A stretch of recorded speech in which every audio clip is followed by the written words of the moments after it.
오늘 주시는 하나님의 귀한 말씀 시편 46편 1절에서 11절까지 말씀을 가지고 우리의 피난처시요 힘이신 하나님이라는 제목을 가지고 하나님의 귀한 말씀에 은혜를 나누기를 원합니다.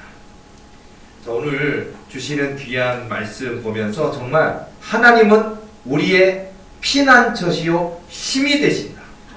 얼마나 놀라운 사실입니까? 여러분, 피난처라는 말은요 히브리어로 마흐세라고 발음을 해요. 마흐세. 위험이나 고통에서 보호를 받는다는 것입니다. 피난처는 위로, 보호, 그 다음에 안식, 새 힘을 공급받는 자리를 뜻하고 있습니다.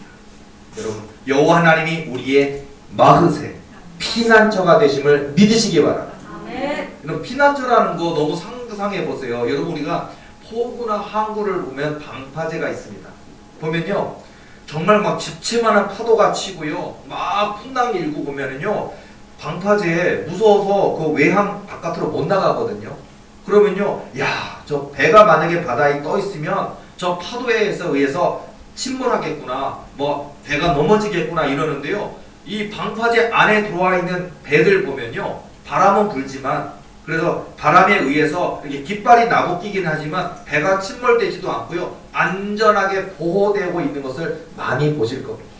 자, 여러분, 마치 방파제처럼요 우리 인생에 위기가 있고 고난도 있고 연단도 있고 아픔도 있고 눈물도 있고 도전도 있고 풍랑도 있고 태풍도 있고 많은 어려움이 있는데 여호와 하나님이 나의 피난처가 되신다는 사실을 믿으시기 바랍니다.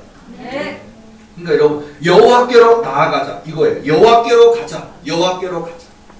문제가 생기면 자꾸 문제와 맞닥뜨려서 두려워할 것이 아니라 여호와께로 나아가자. 우리가 믿는 자라면, 하나님의 아들 딸 된 우리의 믿음이 있다면 여호와께로 나아가는 지혜를 가지시기 바랍니다. 이게 얼마나 중요한 건데, 예를 들어서 뭐 너무나 뻔한 얘기일지 모르지만 만약에 직장에 위기가 왔습니까? 그러면요 지금이야말로 성경 읽을 때예요. 근데 사람들은 성경 안 읽죠. 교회 다니는 집사님, 권사님도 술 한잔 할 때, 그리고 안 피던 담배, 옛날에 끊었던 담배 다시 피면서 고뇌에 찹니다. 이게 해결됩니까? 여러분요 바로 그때가 성경 읽을 때예요. 그때가. 여러분, 성경이요 빨리 읽으면요 열흘도 안 걸려요. 적당히 읽어도 20일이면 되고 한 달이면 충분히 읽을 수 있는데요, 그런 마음을 가지고 내게 위기가 찾아왔을 때는요 오히려 걱정, 근심, 염려, 불안, 초조 그렇게 하고 잠 못 자는 것이 아니라 바로 그때 성경을 펴고 바로 내 인생의 해답이 여기 있다, 하나님이 내게 말씀하실 것이다 라는 믿음을 가지고 성경을 펴시기 바랍니다. 창세기 1장 1절부터 나의 인생의 해답, 내게 찾아온 이 위기 가운데 나를 그 위기를 돌파해 주실 분, 그 위기를 깨뜨려 주실 분이 하나님이라는 믿음을 가지고 성경을 보셔야 돼요. 우리의 피난처가 여기 있다. 이게 굉장히 중요한 겁니다. 뭐 승진을 앞두고 있습니까? 바로 승진 될까 안 될까, 이번에 떨어지면 어떡하지? 바로 그때가 성경을 펼칠 때고 그때가 성경을 읽을 때예요.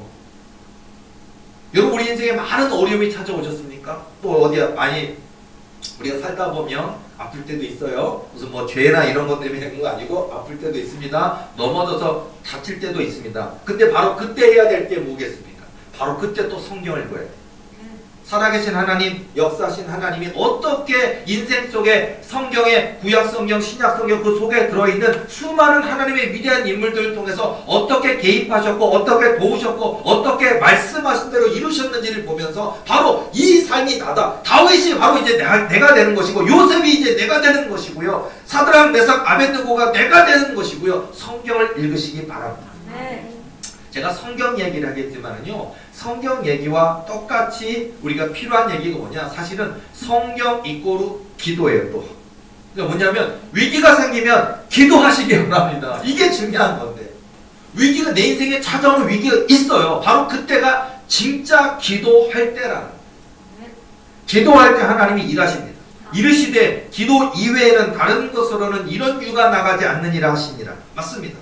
기도할 때 하나님이 도우시는데, 기도할 때 오게 뭐 악한 사단마귀 우리에게 공격했습니까? 도전했습니까? 바로 그때가 기도할 때입니다. 주저앉지 마시고 무서워하지 마시고 염려하지 마시고 바로 그때가 하나님께 나아갈 때 기도할 때라는 거예요. 여러분 아까 말씀드린 것처럼 뭐 진급을 앞두고 있다든지 아니면 사업의 위기가 찾아왔다든지 가정의 어려움이 찾아왔을 때 제가 성경 펼치라고 하는 것처럼 똑같습니다. 바로 그때가 기도할 때라는 거예요. 바로 그때가 성경을 펼치고 성경을 읽어야 될 때고 바로 그때가 기도할 때고 또 중요한 거 하나 있습니다. 뭐냐? 바로 그때가 예배할 때. 물론 어려울 때만 예배드리라는 얘기가 아니고요. 좋을 때, 기쁠 때, 감사할 때, 응답이 넘칠 때, 평안할 때도 예배드려야 되는 것이고요. 위기 상황에서도 또한 우리가 놓치지 말아야 될 것이 또한 예배의 삶입니다. 여러분요, 건강해서 뭐 하려고? 건강해서 예배드리시기 바랍니다. 잘 돼서 예배드리시기 바랍니다. 응답받아서 예배드리시기 바랍니다. 승진해서 예배드리시기 바랍니다. 능력받아서 예배드리시기 바랍니다. 어려울 때도 힘들 때도 예배로 나아가야 되는 거고요. 위기 상황에서도 위기 상황을 돌파할 힘이 바로 예배에 있다고 하는 사실입니다. 성경 말씀 보면요. 위기 상황에 항상 하나님께 예배로 나간 거예요. 예를 들어서 우리가 아수르 대군 18만 5천 명 상황 속에서 히스기야 왕의 눈물의 기도에 대한 얘기를 듣잖아요. 맞습니다. 침상벽을 향하여 기도하였던 그런 히스기야의 모습들. 바로 그거예요. 그게 예배예요. 그게. 우리가 교회에 주일날 모여서 주일날 성도들이 성가대도 부르고 성경 말씀도 읽고 대표기도도 읽고 그것만이 예배가 아니라 하나님 앞에 선 내가 침상벽을 향하여 하나님 내가 젊은 날에 하나님께 잘하였던 것을 기억하여 주옵소서라고 내 마음을 주님께 드리는 그것이 예배입니다. 그게 기도고요.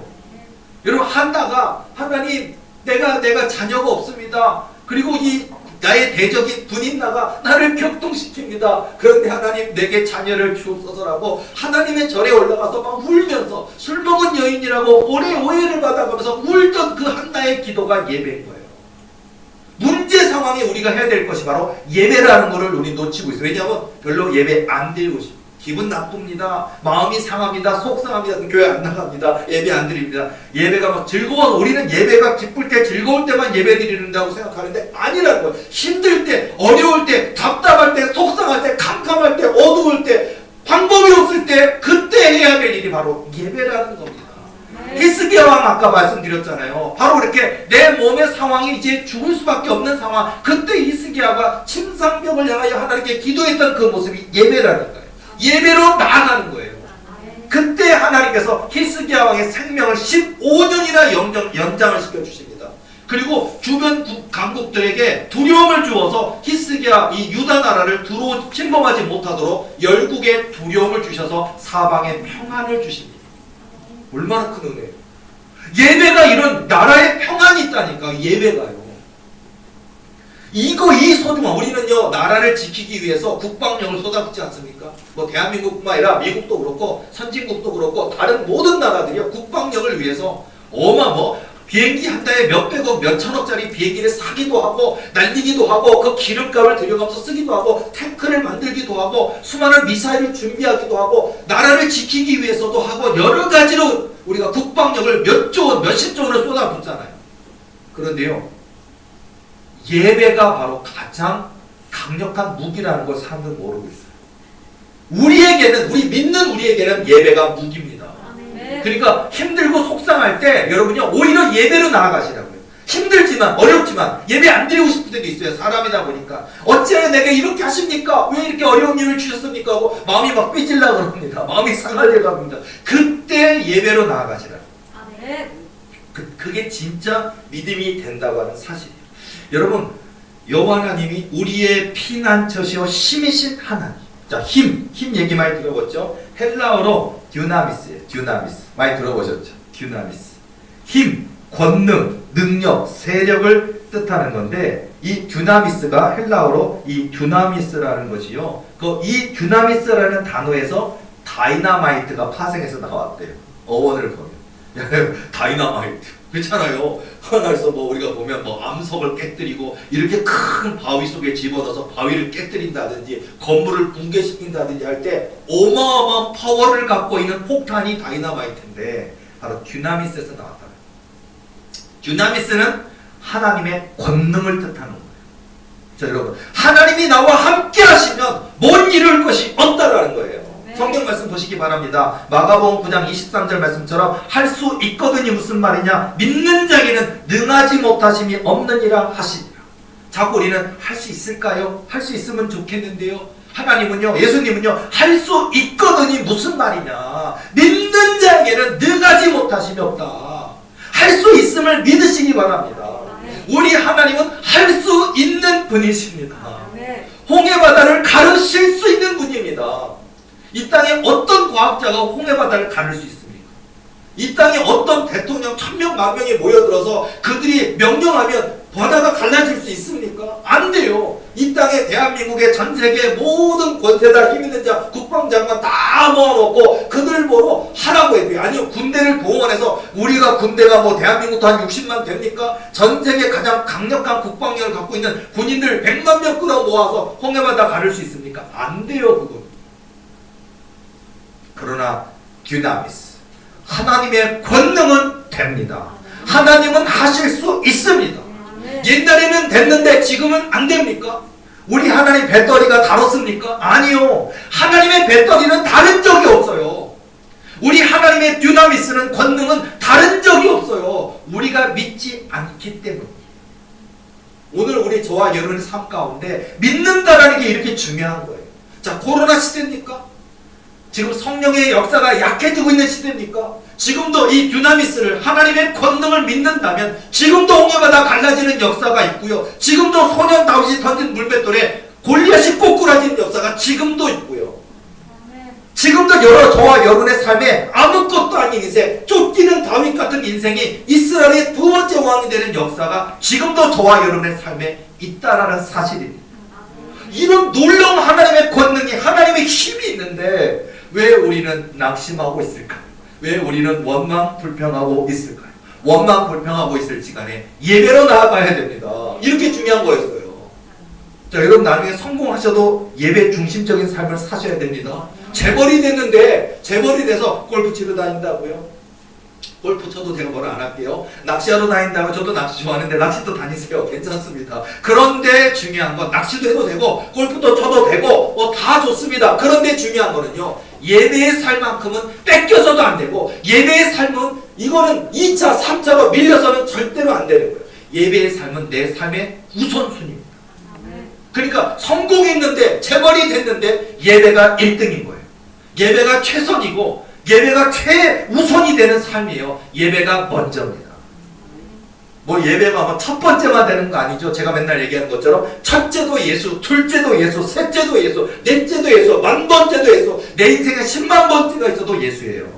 그러니까 다르게 얘기하면 첫째도 예배, 둘째도 예배, 세 번째도 예배. 그러니까 기회만 주어지면 예배인 거예요. 예배의 삶인 거예요.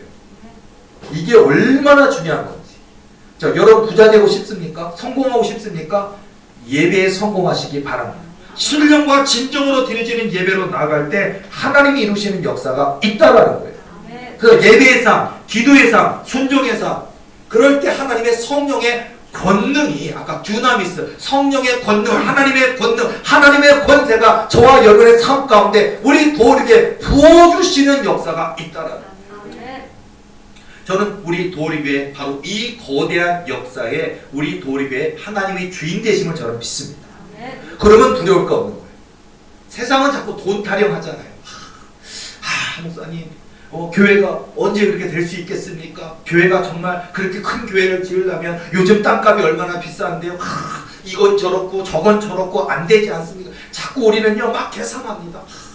교회를 지으려면 땅 몇 평을 사야 되고 거기 건물을 지으려면 돈이 얼마나 들어가고, 근데 교인이 너무나 적은데 어떻게 할 수 있겠습니까? 자꾸 우리는요 판단합니다. 그런데요, 내가 할 일이 아니에요. 내가 고민할 일이 아니고 내가 계산할 일이 아니에요. 계산기는 하나님께 있으면 돼요. 나는 필요 없어요. 내 계산기는요 거기 막 공짜 2개, 1개 들어있고 좀 좋은 거는 공 3개도 들어있는 이 계산기는 안 돼요.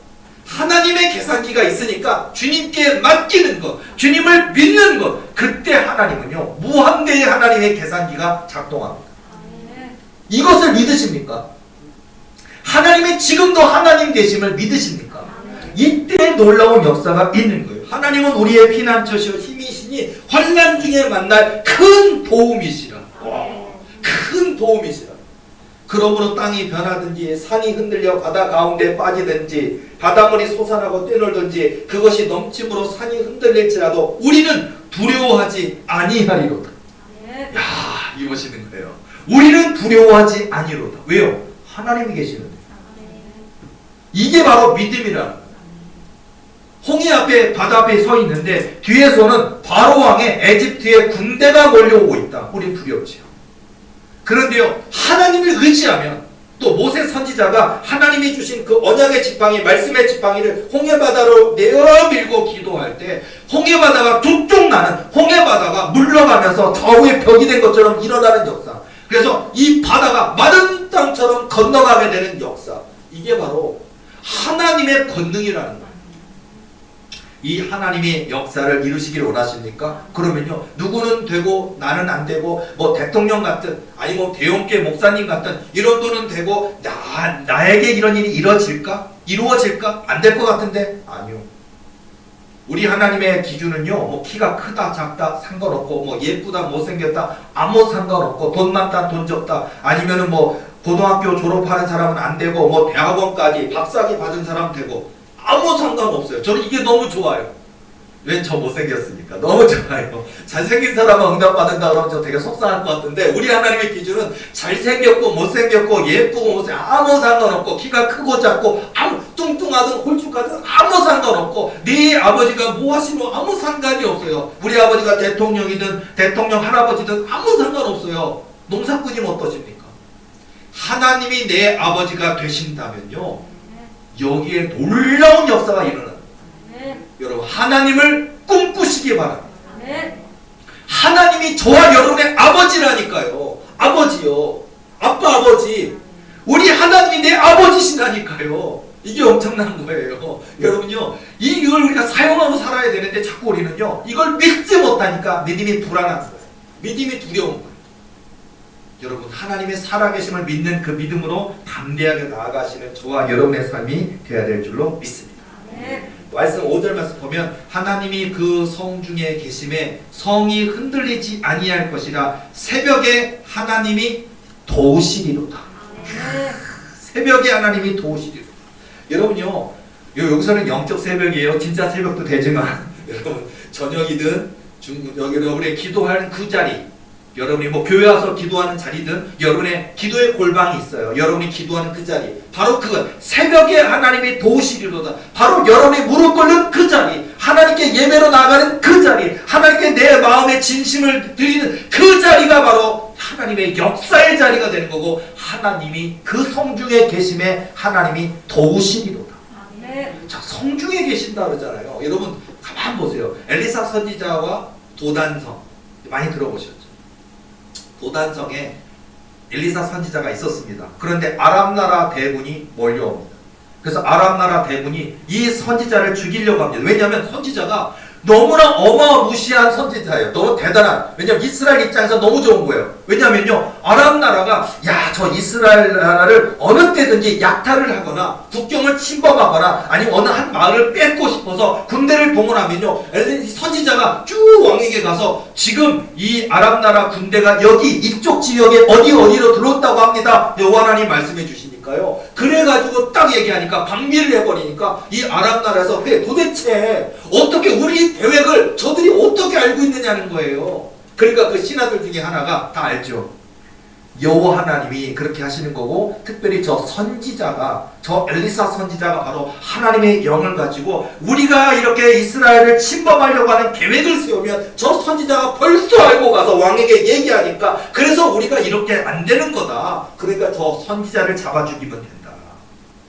자, 옳다구나. 군대를 끌고 가서, 작은 성이니까 뭐 1000명도 안 될 것 같아요. 500명도 안 될 것 같은 작은 성입니다. 그런데 군대를 몇천 명을 끌고 가서 이 성 하나를요, 성이 500명도 안 되는데 한 5000명 끌고 갔다고 생각해봐요. 개박살 나는 겁니다. 그냥 골뱅이를 갖다가 투석기로 던져버리든지요, 아니요 밧줄을 묶어서 한 바퀴 돌아서 그냥 군대가 끌고 가서 성을 부서뜨려 버리든지 완전 전멸시킬 계획을 갖고 찾아왔잖아요. 자, 우리가 생각할 때는 아무것도 아니에요. 그런데 이 작은 성에 자, 선지자가 있는데 선지자의 사환이 뭐 화장실 가려고 그랬는지 나와봤는데 기겁을 하고 놀랬잖아요. 그냥 저 아람 나라 무서운 군대가 마병과 기병과 군대를 끌고 와서 이 우리 선지자를 잡아 죽이겠다고 와 있는 상태니까 이 성에 있는 사람도 다 죽는 거고 선지자도 죽는 거고 사환인 나도 죽는 거고 그러니까 선지자님 우리가 죽게 되었나이다 하고서 두려워하잖아요. 그때 선지자가 하나님께 기도합니다. 하나님, 이 사환의 눈을 열어주옵소서. 그러니까 눈을 여니까 여러분 도단성에 이 아람 나라 군대가 너무 무서웠는데 아람 나라 군대보다 더 많은 하나님의 군대가 애워싸고 있습니다.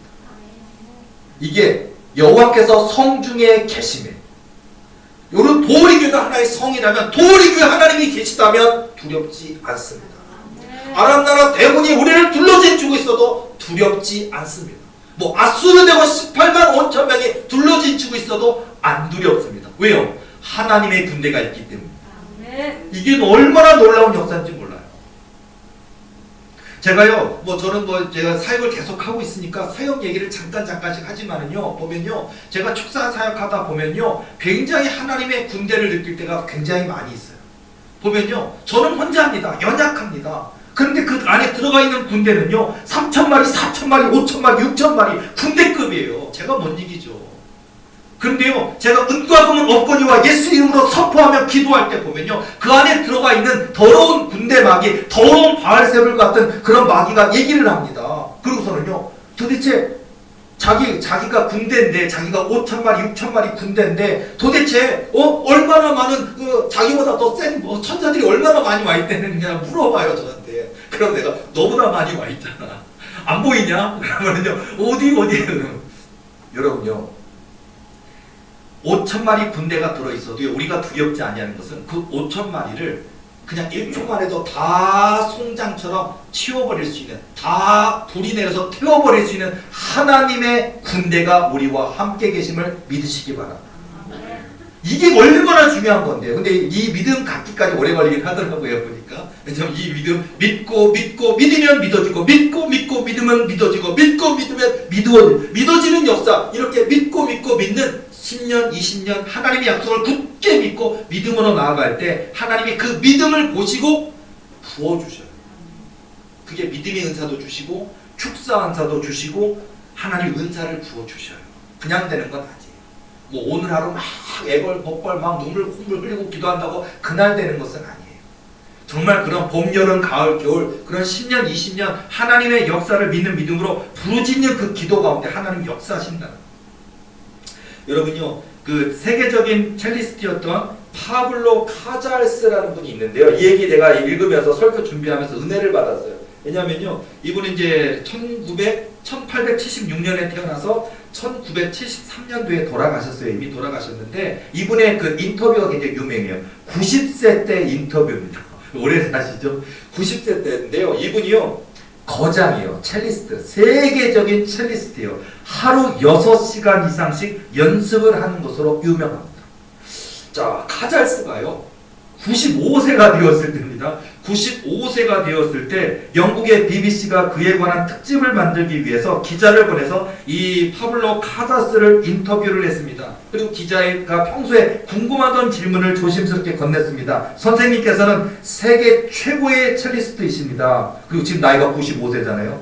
그런데 지금 이 95세 나이인데도 아직도 그렇게 연습을 하십니까? 이제 현직이 아니잖아요. 그리고 나이가 95세라니까요. 그러니까 이제는 안 해도 되고요. 그리고 이제는 내려놔도 되고요. 이제 그만큼 세계적인 첼리스트 있는 거 맞고 또 교수도 했고 뭐도 했고 정말 많은 역사를 이루었어도 이제는 그 나이가 안 해도 될 나이잖아요. 근데 여전히 95세가 됐는데도 6시간씩 연습을 하는 거예요.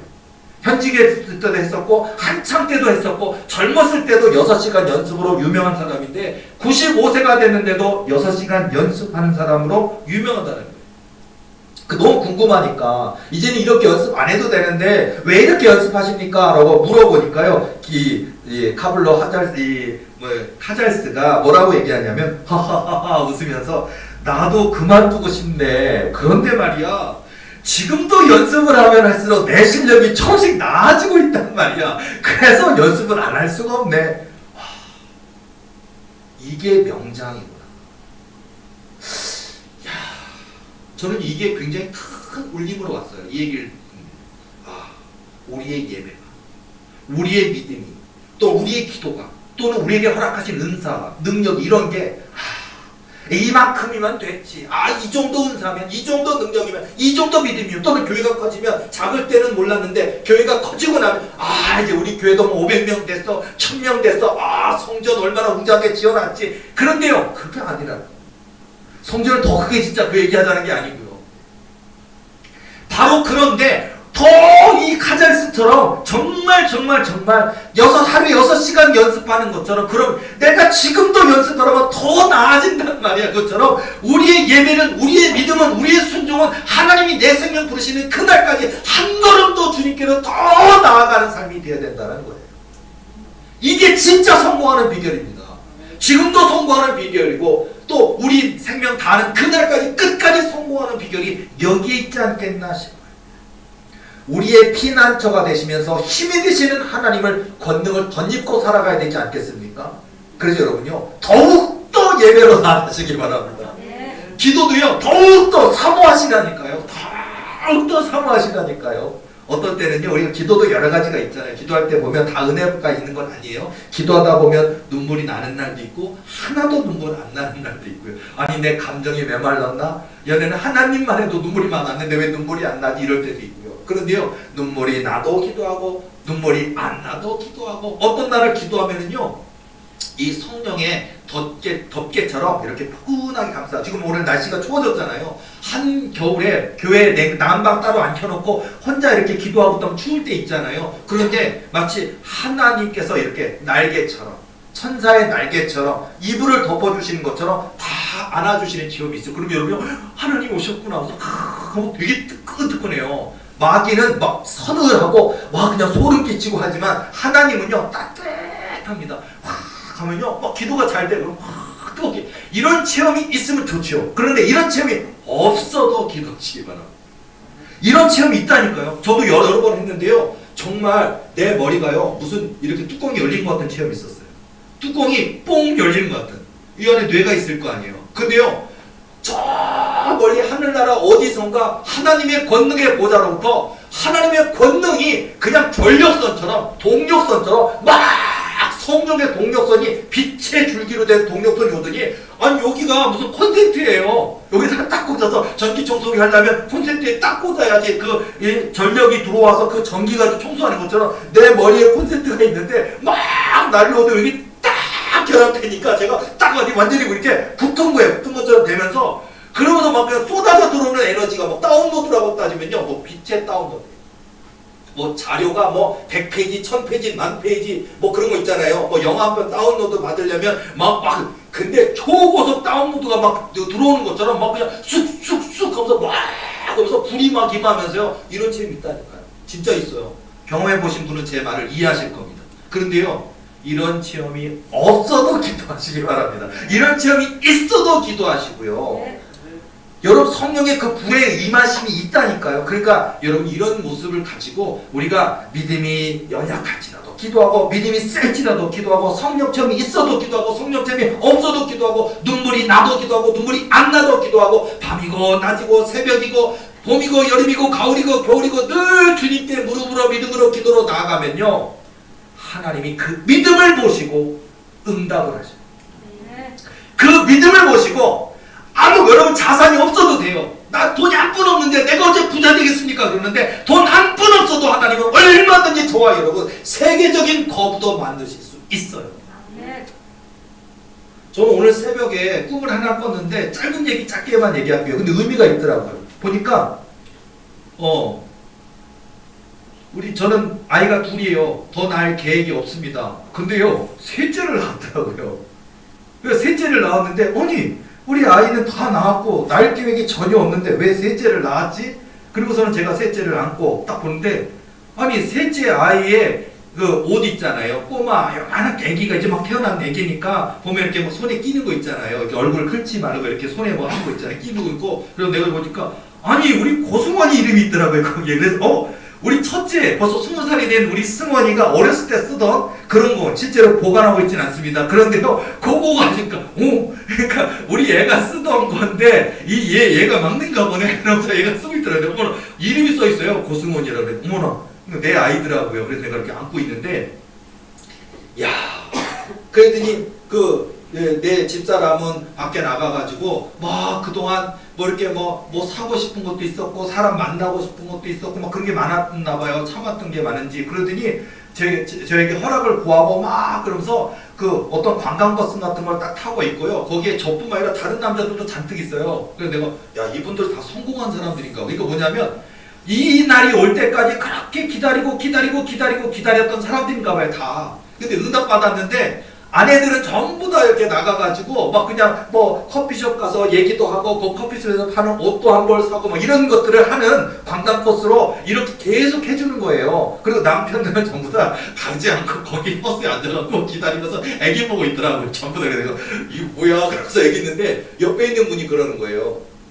딱 보더니 그 옆에 분이 나한테 뭐라 그러냐면은 그 소문을 들었는데 나한테 선생님이라고 선생님 제 아버지가 재벌이시래매요. 그렇게 얘기를 하는 거예요. 내가 아니요, 재벌 아니, 소문 잘못 들으셨는데 저희 아버지는 한참 저기 할 때 사업이 망해가지고 너무 어려움을 많이 겪었어요. 그리고 얘기를 하니까 그래요? 깜짝 놀라시더라고요. 깜짝 놀라서 우리 육신으로 내 아버지는 사업이 어려워져서 이렇게 갖고 제가 젊을 때 많이 고생했거든요. 그러니까 그러세요? 근데 왜 우리가 아버지가 재벌이라고 소문을 들었다고 확인하는 거예요. 내가. 그런데 뭐라고 하냐면요, 아버지는 재벌이 아닌데 제가 재벌이에요. 그러고 얘기하니까 깜짝. 아버지로부터 물려받은 재벌이 아니라 내가 재벌이라고 그분한테 얘기를 하는 거예요. 재벌이라고 얘기하면서 뭐라고 하냐면 제가 쓴 책이 해외까지 1억 부가 넘게 팔렸어요 하면서 지금도 많이 팔리고 있어서 좀 있으면 2억 부 될 거예요 하다 꾸미겠어요. 여러분 1억 부 뭐 해리포터가 쓴 무슨 책 있잖아요. 뭐 그런 거라든지 뭐 마법사 책이라든지 뭐 그런 게 1억 부 2억 부거든요. 하나의 상징성인 것 같지만요, 저에게는 이 오늘 새벽 꿈을 통해서 하나님이 뭐 너의 삶, 또 너가 하나님이 만난 취업, 그리고 너가 하는 그런 목회적인 삶에 대한 기록들, 그것이 마치 전 세계까지 나가서 1억 부 팔리고 있고 조금 있으면 2억 부도 되는 책이 되는 것처럼 저 사람이 내게 물어 당신 재벌이냐? 아버지로부터 물려받은 재벌이냐? 아니요, 제가 재벌인데요. 우리 아버지는 어려움을 겪어서 이렇게 사업이 어려워져서 그랬지만 제가 재벌인데요. 책만, 그러니까 다른 얘기 안 하고 제 책만 해도 1억 부가 팔렸고 전 세계에 1억 부가 팔렸고 다 그 나라 언어로 번역돼서 팔려가 있고 지금 좀 있으면 2억 부 넘어가는데요. 그 인생만 해도 제가 재벌이에요 라고 얘기를 하고 있더라고요. 이런 게 하나의 하나님이 비전 꿈이기도 하고 언약 꿈이기도 하고 위로 주시는 꿈이기도 하고 지금 내 모습은 연약하고 부족하지만 내가 너를 이렇게 들었으리라, 내가 이렇게 너에게 복을 주리라 하는 내용도 들어있는 거거든요. 자, 여러분 어쨌든 오늘 새벽 꿈 잠깐 지나가면서요, 여러분들 저는 이 꿈을 믿습니다. 세상 사람들은 말도 안 돼. 100만 부도 안 되겠다. 50만 부도 안 되겠다. 10만 부도 안 되겠다. 저는요 2억 부 될 줄로 믿습니다. 자, 그런 것처럼요, 여러분들 하나님은 하실 수 있는 분이에요. 자꾸 우리는요, 하나님은 권능의 하나님이신데, 홍해바다 가르치는 하나님인데, 살아계시고 역사하시는 하나님이신데, 근데 우리는 자꾸 안 된다고, 알 수 없다고, 불가능하다고, 어떻게 되겠느냐고, 어떤 방법으로 되겠느냐고 자꾸 판단합니다. 하나님이 하실 일이에요. 내가 고민할 일이 아니에요. 하나님이 약속하셨으면 우리 하나님 이루십니다. 우리 하나님은요, 거짓말 하실 수 없는 분이시거든요.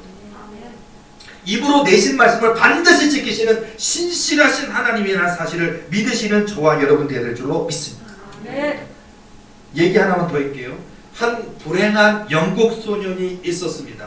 그의 가정은 마치 중환자실만 같았습니다. 아버지는 중풍으로 움직일 수 없었고 어머니는 폐결핵으로 심한 기침을 많이 했습니다.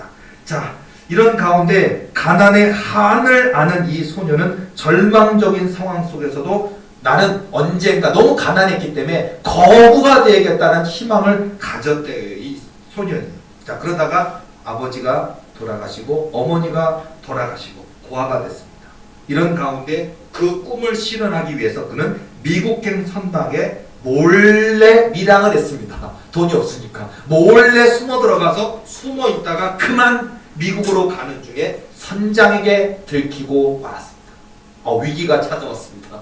근데 뭐 진짜 옛날 같으면은 선장한테 들키었을 경우에는요 그냥 바다에다 내던져 버리는 사람도 있어요. 옛날에는 그래도 된다 그런 시절이 있었다 그러는데, 근데 이 선장이 뭐 얘를 갖다가 막 머슴처럼 일을 시킬 수도 있고 많은 것도 있을 수도 있고, 아니면 뭐 철창처럼 가둬놨다가 도착한 다음에 이렇게 신고해가지고 이렇게 할 수도 있었잖아요. 그런데요 하나님의 역사였던 것 같아요. 이 선장이 이 아이를 너무 측은하게 여겨서 그 배에서 자기의 양자로 삼아버렸대요. 그래서는 그 양자가 되었고요. 그리고서는요 그 배에 이 소녀는 계속 있는 거예요. 왜냐면 선장님이니까, 아버지가 선장님이니까 그 배에 계속해서 있으면서 배의 일도 돕고 아버지의 일도 돕고 아들이 된 거예요. 그렇게 했는데 이 선장님과 오래 있었대요. 이 선장님이 늙어서 이제 병들었고 그리고 이제 돌아가셨어요. 돌아가시니까 그 아빠가 죽으면서 이 배를 너에게 유산으로 남긴다 하고 주었대요. 기적이 일어났습니다. 어쨌든 돌아가셨고, 자 그래서 이 소년이 이 아버지가 양아버지죠. 아버지가 물려준 이 배를 팔게 됩니다. 그리고서는요 그가 제약회사를 차리게 됩니다. 그 제약회사가 바로 콜게이트. 자, 이 콜게이트에 대한 얘기예요. 콜게이트의 설립자인 콜게이트의 이야기입니다. 콜게이트는 세계에서 가장 큰 치약회사로 성장했고, 그 콜게이트 회사의 경영 철학이 뭔지 아십니까? 경영 철학이 철저한 11조였다.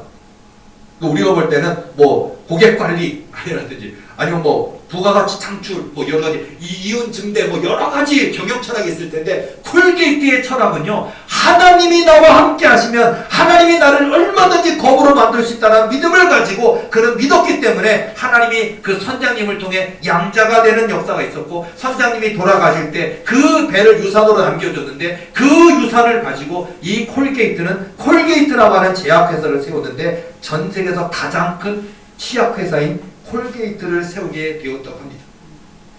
그가 이런 말을 유명했어요. 나는 오른쪽 주머니에는 11조를 왼쪽 주머니에는 이익금을 담는다라고 유명한 말도 남았고요.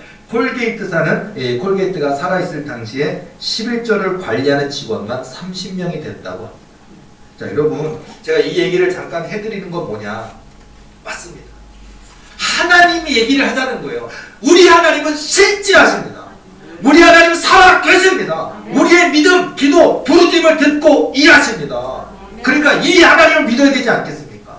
세상 보고 사람 보고 환경 보고 좌절하고 낙심할 것이 아니라 하나님 한 분만을 뜨겁게 바라보는 저와 여러분의 삶이 되어야 될 줄로 믿습니다.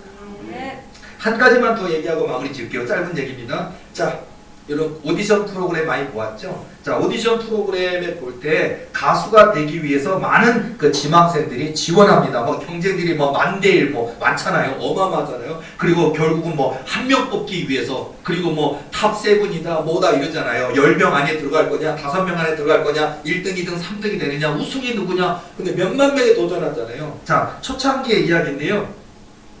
한 그 가수 지망생이 이제 그 심사위원들 앞에서 딱 노래를 부릅니다.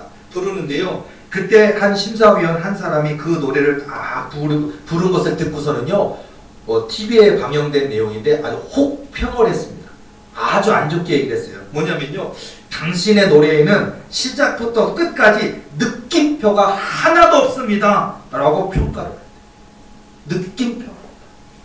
자 여러분, 이 얘기를 하면서 제가 무슨 얘기를 하려고 그러냐면요, 뭐냐면 이 심사위원이 그 가수 지망생에게 말하고 싶은 거는, 너는 그 노래를, 그 가요를 하는 데 있어서 그 소절 음절 하나하나에 너의 감정 그리고 너의 그 모든 게 녹아져 있는 그 느낌표가 있는 노래를 못 부르고 있다. 너는 그냥 너 잘난 목소리로만 노래 부르고 있지 너의 그런 것들을 실치를 못하고 있지 않느냐라고 혹평을 얘기했는데요. 자 여러분, 오늘 우리의 예배가 느낌표가 있습니까? 오늘 우리의 말씀이 느낌표가 있습니까? 오늘 저와 여러분의 믿음이 하나님 앞에 뭔가 하나님께 감동을 주는, 기가 막히다. 어떻게 저 한 절 한 절에 저 사람의 그 살아온 삶과 눈물과 애환과 그 간절한 영혼이 그 안에 다 들어있는가. 그리고 그러잖아요. 진짜 잘 부르는 사람 보면요, 심사위원이 심사할 곳이 없다. 합격. 여기 더 이상 너는 심사할 대상이 아니야. 너는 그냥 합격. 너는 1등, 내가 볼 때 너가 1등 할 것 같아. 근데 진짜 그 사람이 1등 하더라. 여러분요, 오늘 우리의 예배가 하나님 앞에 느낌표가 있어야 될 줄로 믿습니다. 우리의 피난처시오 힘이신 하나님을 믿는 그 느낌표가 있는 예배, 그 느낌표가 있는 믿음과 기도로 나아가셔서 오늘도 일하시는, 오늘도 역사하시는 하나님의 역사의 주인공이 되시는 저와 여러분 되시기를 예수님의 이름으로 축원합니다. 기도하시겠습니다.